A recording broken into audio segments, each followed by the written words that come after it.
तो कैसे हो मेरे भारत के अंदाज। तो देखो यार, इस वाली बाइक को हो चुका है पूरे 1 साल, और 1 साल में देखो ये रिव्यू बनाने का एक मेरा मोटिव यही है कि मोस्टली लोग या तो ख़रीदते हैं, वो करिश्मा खड़ी है उसे ख़रीदते हैं, या सबसे पहली चॉइस होती है R15। तो ये R15 का मॉन्स्टर एडिशन है जो कि हमारा अज्जू भाई का ही है। अज्जू भाई का चैनल देखो, ये बाइक मेरे पास में बहुत बार आप देख चुके होंगे। तो ये अज्जू भाई की बाइक है। इस बाइक का एक्सीडेंट भी हो चुका है। एक्सीडेंट में बहुत चीज़ें टूटी भी, जैसे बता रहे थे पीछे का वो पैनल टूटा, टूटने के बाद में अपने साइड के टूटे हैं, कुछ चीज़ें बैंड हो गई थी। तो ये ना हर एक चीज़ की डिटेल लूँगा। और अगर आप लोग 2025 के अंदर भाई R15 को ख़रीदना चाहते हो तो ये वीडियो सिर्फ़ और सिर्फ आपके लिए है। और बाकी बाइकों की मैं बात ही नहीं करूँगा क्योंकि R15 लवर भाई साहब पूरा आधे से ज़्यादा भारत देश R15 लवर है। तो चलिए वीडियो करते हैं स्टार्ट और मिलाते हैं अज्जू भाई से। अज्जू भाई आ जाइए यार। येलो भाई, आफ्टर लॉन्ग टाइम आप काफ़ी देर नहीं लगा दी आपने भाई ये बीच में गायब हो गए थे ना कि अच्छा वो वजह तो हम लोग पूछेंगे वजह स्टिकर दिखा देता एक बार दिखा दीजिए प्लीज़।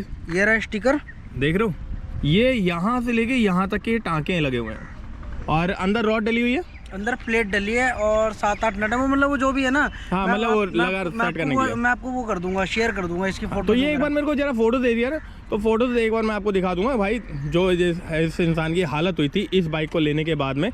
मतलब जब चला रहे थे। और जा कहाँ रहे थे आप?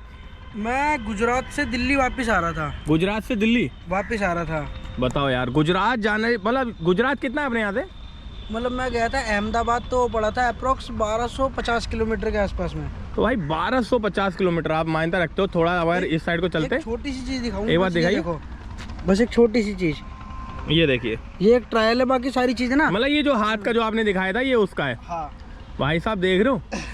तो सबसे पहले तो मेरे को आपसे एक ही क्वेश्चन, आपको 1 साल हो गया इस बाइक को लेके, अब आपका मन अच्छा है, मतलब संतुष्ट हो इस बाइक को लेके कि हाँ मैंने जो डिसीजन लिया वो बहुत अच्छा था? इस बाइक में मैं सिर्फ एक जगह से टूटा हूँ, रियलिटी बात बताऊँ तो भाई मैं, ठीक है, वो है सिर्फ और सिर्फ इसका एक कहते हैं ना कि मतलब पावर को लेके मैं थोड़ा टूटा हूँ। क्योंकि यार 150 सीसी तुमको पता है, मैं पहले ऑलरेडी 200 सीसी चला रहा था अपना, वो भी KTM। क्योंकि KTM का भाई आपको पता है इनिशियल और पावर भाई सब एक नंबर रहता है। वो चलाने के बाद मैं शिफ्ट हुआ अपना 150 सीसी के अंदर। तो वहाँ पे सिर्फ मेरे को उस चीज़ में थोड़ा सा ये हुआ कि हाँ भाई अपना थोड़ा सा मतलब पावर अपने को ज़्यादा चाहिए। इसके अलावा मेरे को जहाँ जो चीज़ें मैंने इसको मतलब सोची थी ना, वो सारी चीज़ों में मतलब फुलफिल करा है इसने। चलो एक ये बात हो गई। अब मेरा ना एक आपसे क्वेश्चन है, मतलब इस बाइक से रिलेटिव। मैं आपको चश्मा दूं? नहीं कोई नहीं, ठीक है। इस बाइक से रिलेटिव एक क्वेश्चन है। पहले आपने ये बाइक खरीदी 2,38,38 समथिंग, 235 की आपने ये बाइक खरीदी। करेक्ट 235। हाँ। ना उसमें एक कम ना एक ज़्यादा। अब जो बाइक आ रही है R15, उसके प्राइस भी आप बता दो, आपको पता है? भाई मैं बताता हूँ कि जिस टाइम पे मैं ये तो फिर भी मॉन्स्टर एडिशन है, तो ये 2-4-5 रुपये एक्स्ट्रा में था। आज भी खैर एक्स्ट्रा में होगा, बट अभी तो शायद आ नहीं रहा है, ठीक है। बट अगर आप बात करो ना R15M की, तो अप्रोक्स 220 के आसपास में वो पहले आ रही थी अपनी। 220 222 के आसपास, 225 के आसपास, मतलब इतने रेंज में आ रही थी। बट अभी जो मैं लास्ट वीडियो बना के आया था उसमें आप देख भी लीजिएगा भाई, जो अपग्रेड आए थे, अपने अपडेट्स आए थे, तो उनको ना जाके आप देखोगे तो भाई उसके अंदर अपना प्राइस आ रखा है 2,52,53,000 के आसपास में। मतलब 2.5+ हो गई है। 2.5+? मतलब 150 सीसी की बाइक इंडिया के अंदर 2.5 लाख की, और वो बिक रही है 2.5 लाख की नहीं, 2.5+। 2.5 लाख प्लस हो गई। हाँ भाई साहब 252,253। ठीक है। तो भाई हम ना इसी इंसान से जानेंगे कि भाई अगर हम लोग R15 लेते हैं तो ये लॉन्ग टाइम के लिए रिलेटिव मतलब आपने टिकेगी नहीं टिकेगी, क्योंकि हमारे पास करिश्मा में बहुत ज़्यादा दिक्कत होती है। तो मैं ज़्यादा अभी सजेस्ट नहीं करूँगा कि भाई करिश्मा भी लो मत लो। हम लोग बात कर रहे हैं R15 की।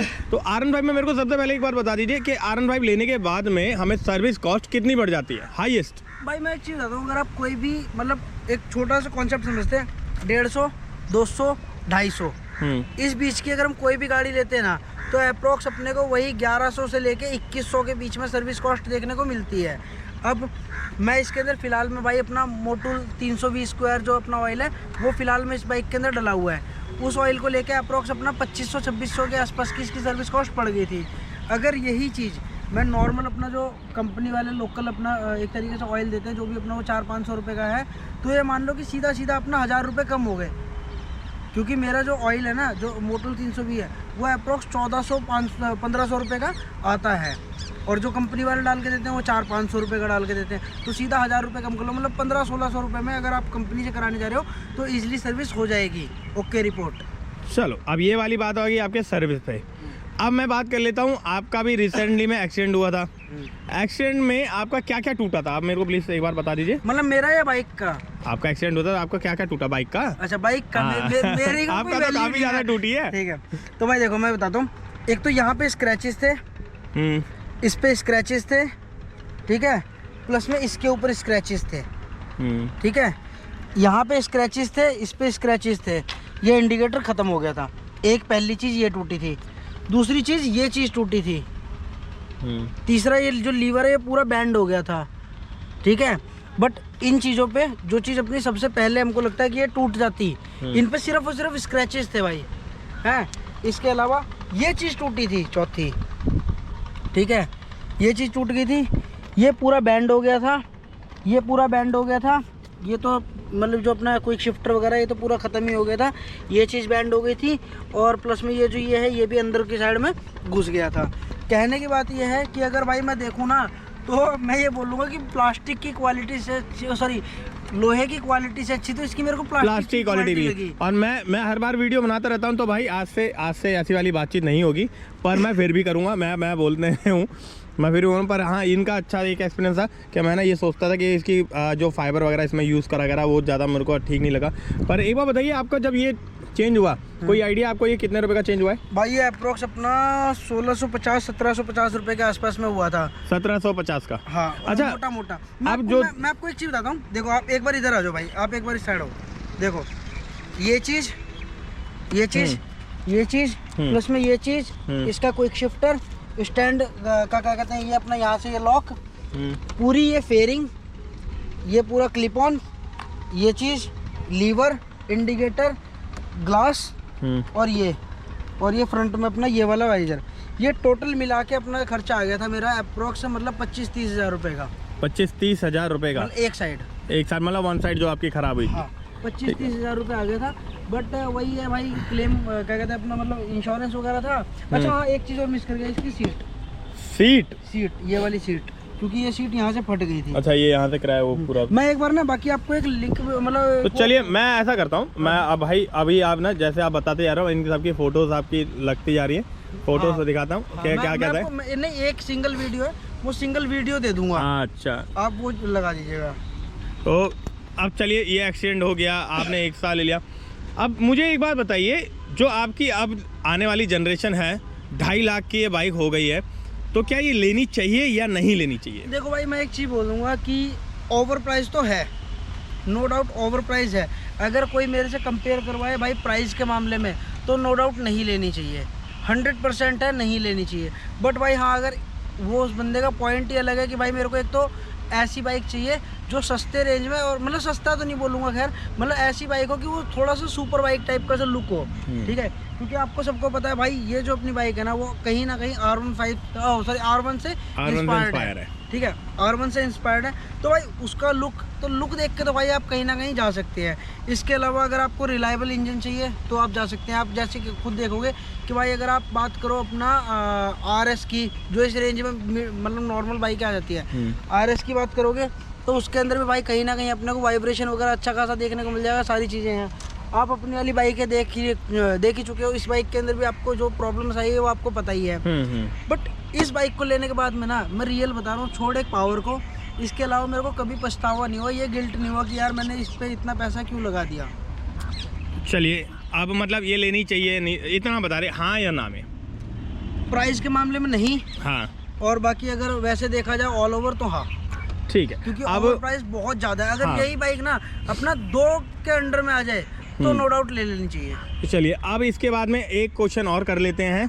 आपके पास में टैंक मिलता है ये 11 लीटर का, ठीक है, आपको 1 साल हो गया है, ज़्यादा से ज़्यादा ये कितनी माइलेज देती है? भाई ज़्यादा से ज़्यादा जो मैंने इसकी निकाली है ना, वो निकाली है इसकी 40 to 45।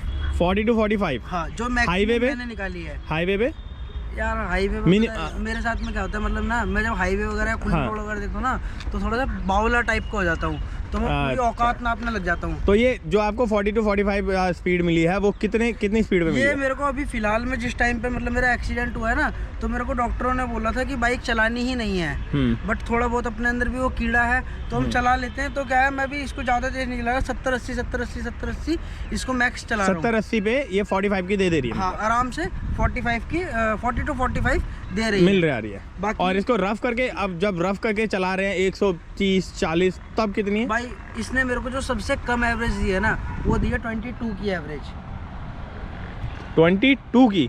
22 में कितनी चला रहे थे आप? मतलब इस बाइक को मैं लेके गया था गुजरात, जब मैं बता रहा हूँ, जब मेरा एक्सीडेंट हुआ था ना, उसी टाइम की बता रहा हूँ मैं। जब इसको गुजरात लेके गया हूँ ना, तो कंटिन्यू 1250 किलोमीटर खींची है। हाँ। मैंने अप्रोक्स वही अपना 11 घंटे के आसपास में। 11 घंटे में? हाँ, लद्दाख चले जाते इतने में तो यार। और मैं कहीं पे भी ना, मतलब सिर्फ और सिर्फ एक पेट्रोल डलाने के लिए रुका हूँ, इसके अलावा कहीं पे नहीं रुका, ना खाने के लिए ना पीने के लिए। चलिए, अब इसके बाद एक और मेरे को बता दीजिए, अगर हम लोगों ने, आपने 1 साल हो गया, 1 साल में कौन सी ऐसी चीज़ है इस बाइक की जो सबसे ज़्यादा आपको रुलाई है? भाई वैसे तो इसकी कोई भी ऐसी चीज़ है नहीं, लेकिन हाँ एक चीज़ है मेरे पॉइंट में, जो इसके पीछे वाला डिस्पैड है। देखोगे, अभी भी देखोगे ना भाई, अभी मुश्किल से मैं आपको बताता हूँ मैंने कितने किलोमीटर चलाई है। देखो डिस्पैड बिल्कुल ख़त्म है, ठीक है, ये देखो डिस्पैड बिल्कुल ख़त्म है इसके, आपको दिख रहा होगा। और मैंने इसको चलाई है क्योंकि मतलब सर्विस के ना, मतलब जिस टाइम पे 100-150 किलोमीटर 200 किलोमीटर चल चुकी थी, उसके बाद में क्या था, ये देखो ये 2400 किलोमीटर अप्रोक्स चल चुकी है, तो 2400 में 200 किलोमीटर निकाल दो, यानी कि 2200 किलोमीटर चली है और इसके डिस्पैड ख़त्म हो गए हैं। डिस्पैड खत्म हो गया? हाँ। मतलब इसमें गलती फिर बाइक की है या आपकी है? भाई मेरे को तो इसी बाइक, मतलब ये लग रहा है कि भाई हाँ इस बाइक के होते ही हैं, क्योंकि ना अपना आगे वाले जो डिस्पैड हैं वो अभी तक चेंज नहीं हुए हैं, और जो पीछे वाले हैं ना, हर 2-2.5 हज़ार में चेंज हो ही रहे हैं। बिल्ड क्वालिटी की अगर बात करी जाए, तो बिल्ड क्वालिटी के बारे में यार वैसे तो मैं कुछ बोलूँगा नहीं ज़्यादा, बट क्योंकि भाई गिरने का सबका तरीका अलग अलग होता है। लेकिन अगर मैं मेरी बात करूँ ना, तो पर्सनली भाई आप खुद देख सकते हैं, ये जो अपनी हड्डी है वो 9 जगह से टूटी है, ठीक है, तो इसका मतलब भाई अच्छी खासा, मतलब एक तरीके से गिरा हूँ। चलो अब चलो भाई लोहे पे आया, लोहे का तो बना, मतलब आपका वही 30,000 उड़ गया। अब मेरे को ना एक बात बताओ, मैंने आपको कई बार देखा है इस बाइक को लेने के बाद में, मैं क्योंकि मेरी बाइक पे सबसे ज़्यादा है, ये आप ऐसे क्यों नहीं करते? यार मैं बताता हूँ, इसको ऐसे करने का ना मेरे को 2 चीज़ें लगती है। एक तो इसमें पीछे कुछ दिखता नहीं है, तो मेरे को ये चीज़ मतलब एक तरीके से अच्छी ही नहीं लगती है, क्योंकि इसमें देखो एक बार आप इधर आओगे ना, तो देखो इतना जो एरिया है ना, इतने एरिया में आप खुद दिखोगे, सिर्फ इतने से एरिया में पीछे का दिखेगा। तो आपको नहीं लगा कि इसके अंदर मिरर की मॉडिफिकेशन करनी चाहिए थी? नहीं, मेरे को जरूरत नहीं, मैंने क्योंकि स्टार्टिंग से ना भाई बिना मिरर के ही बाइक चलाई है। और दूसरा, जब इसको मैं पूरा यूँ खोल दूंगा ना, तो सामने से देख रहे हो कितनी ज़्यादा एक तरीके से ब्रॉड हो गई है, वाइड हो गई है, तो वो चीज़ मतलब कुछ ज़्यादा आपको आदत नहीं, मतलब कटिंग वगैरह मारने में ना, मतलब थोड़ा सा वो होता है। अब एक बात बताओ, आप इतनी दूर लेके गए थे, ये लाइट कितनी ज़्यादा रिलायबल है?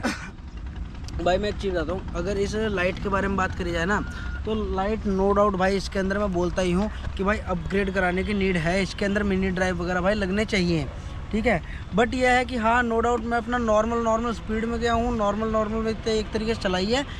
रियलिटी अगर बात करी जाए ना भाई, तो मेरे को पता ही नहीं चला कि 1200 किलोमीटर कब बीत गए। मतलब कंफर्ट इसका इतना अच्छा है? मेरे को अच्छा लगा, क्योंकि मेरे एक चीज़ है, मैं बताता हूँ आपको, सब लोग ये चीज़ बोलते हैं, थोड़ा सा आप पीछे जाइए, मेरा एक बार राइडिंग पोस्चर देखिएगा, ठीक है, ये देखिए, ये है राइडिंग पोस्चर मेरा।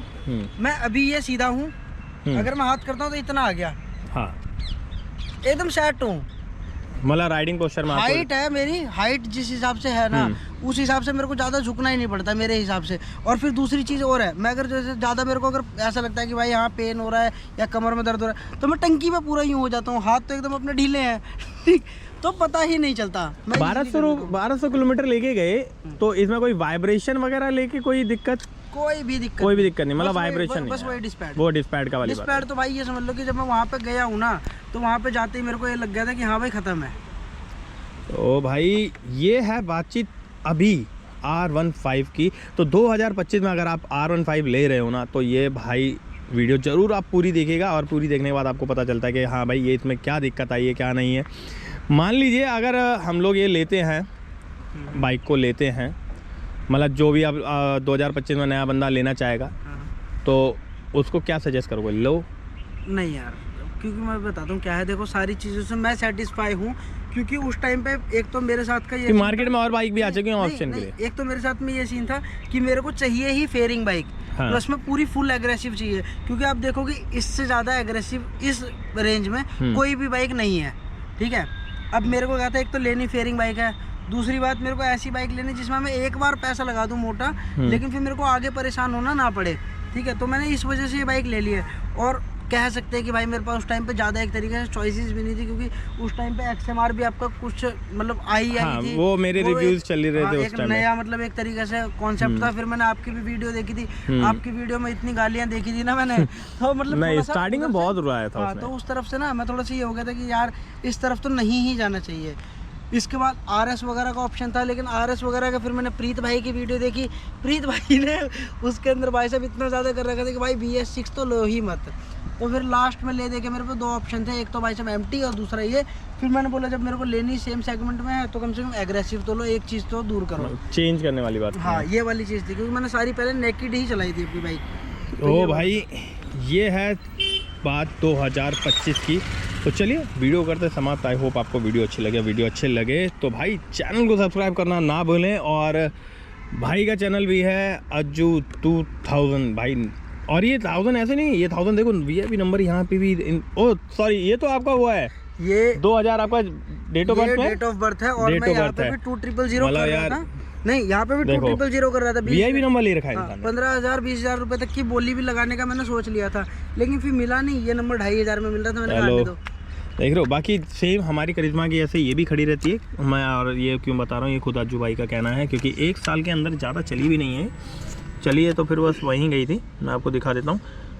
10,000 चल गई, चलो फिर भी ये तो फिर भी हमारे से ज़्यादा चल गई है। 70 किलोमीटर तो रिजर्व में चल गई। हाँ वो बाकी रिजर्व में भी चल रही है, तो रिजर्व टैंक भी इनका ऐसा है। बाकी ट्यूब वगैरह टायर वगैरह को लेकर कोई दिक्कत परेशानी तो नहीं आई? और टायर को भाई अगर मैं कहूँ ना, मतलब ऐसे कोई दिक्कत परेशानी नहीं है, लेकिन अगर आप एक तरीके से कहते हैं ना कि पूरा एकदम ढंग से लीनिंग के मूड में है। पूरी एकदम लेटानी है, तो कहीं ना कहीं मेरे को ऐसा लगता है कि यार हाँ जब आप एक पॉइंट पे आने के बाद ना ऐसा लगेगा कि यार स्लिप कर जाएगी, ठीक है। तो उसके लिए अपग्रेड होने चाहिए। बाकी वैसे तो यार लीन शीन मारो, कोई प्रॉब्लम नहीं है। तो भाई ये रिव्यू था आपका R15M का, जो कि भाई R15 की सबसे महंगी बाइक में एक तरीके से हम लोग इसको गिनती करते हैं। 150 सीसी के सेगमेंट में, 150 सीसी के सेगमेंट, मतलब एक तरीके से कहा जाए 150 सीसी की सबसे महंगी बाइक है। सबसे बढ़िया चीज़ बताऊँ भाई, अगर किसी भी बाइक में एग्जॉस्ट लगाना है ना भाई, रियल बात मेरे को नहीं पता क्यों, ठीक है, बट अगर आप RS में भी लगाओगे तो भी वो आपको साउंड क्वालिटी मतलब एक तरीके से मतलब लाउड नहीं मिलेगा, और एक तरीके से बेसी साउंड नहीं मिलेगा।